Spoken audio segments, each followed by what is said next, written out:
नमस्कार दोस्तों। रीट के लिए साइंस की टेस्ट सीरीज चल रही थी, जिसका अगला वीडियो है। देखिए आज की वीडियो का पहला प्रश्न, किसी वस्तु का संवेग। तो संवेग बराबर क्या होता है?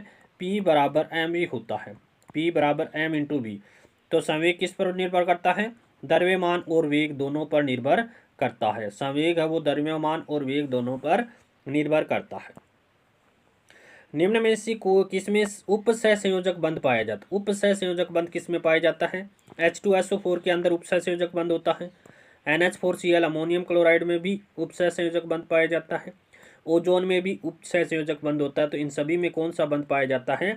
उपसह संयोजक बंध पाया जाता है। निम्न में से जीवाणु जनित रोग कौन सा है? देखिए हेजा, कोलेरा है वो जीवाणु से होने वाला रोग है। डिप्थीरिया भी जीवाणु जनित रोग है और टिटेनस भी जीवाणु जनित रोग है। तो ये सभी रोग किसके द्वारा होते हैं? जीवाणु के द्वारा होते हैं।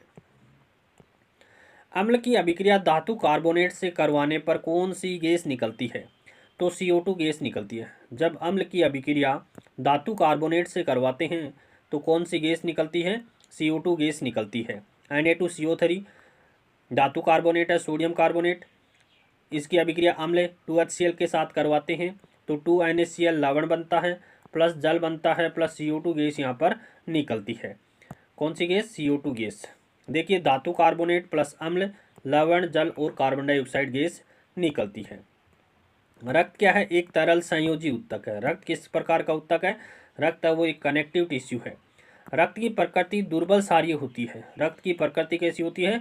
दुर्बल सारीय होती है एवं इसका पीएच मान है वो 7.4 है। 7 से थोड़ा अधिक है, इसलिए इसको दुर्बल सार कहते हैं। सामान्य व्यक्ति के शरीर में रक्त की मात्रा शरीर के भार का 7% होती है। पुरुषों में रक्त की मात्रा की बात करें तो 5 से 6 लीटर होता है और महिलाओं में रक्त की मात्रा 4 से 5 लीटर होती है। रक्त के अध्ययन को क्या कहते हैं? हेमेटोलॉजी कहा जाता है। ओजोन में कौन सा बंध पाया जाता है? ओजोन O3 में कौन सा बंध पाया जाता है? उपसह संयोजक बंध पाया जाता है। निम्न में से जीवाणु जनित रोग कौन सा है? देखिए कोड, जिसको कुष्ठ रोग या लेप्रोसी कहते हैं, अंग्रेजी में लेप्रोसी कहा जाता है, जीवाणु के द्वारा होता है। निमोनिया भी किसके द्वारा होता है? जीवाणु के द्वारा होता है। काली खांसी भी किसके द्वारा होती है? जीवाणु के द्वारा होती है। तो ये सभी रोग किसके द्वारा होते हैं? जीवाणु के द्वारा होते हैं।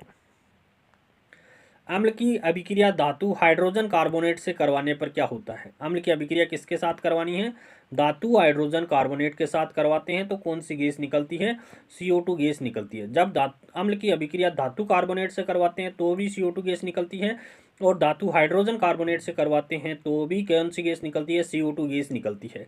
देखिए धातु हाइड्रोजन कार्बोनेट NaHCO3 की अभिक्रिया HCl अम्ल के साथ करवाते हैं तो NaCl बनता है, प्लस H2O बनता है, प्लस CO2 गैस यहाँ पर निकलती है। क्रोमियम का परमाणु क्रमांक कितना होता है? क्रोमियम का परमाणु क्रमांक कितना होता है? 24 होता है। क्रोमियम का परमाणु क्रमांक कितना होता है? 24 होता है।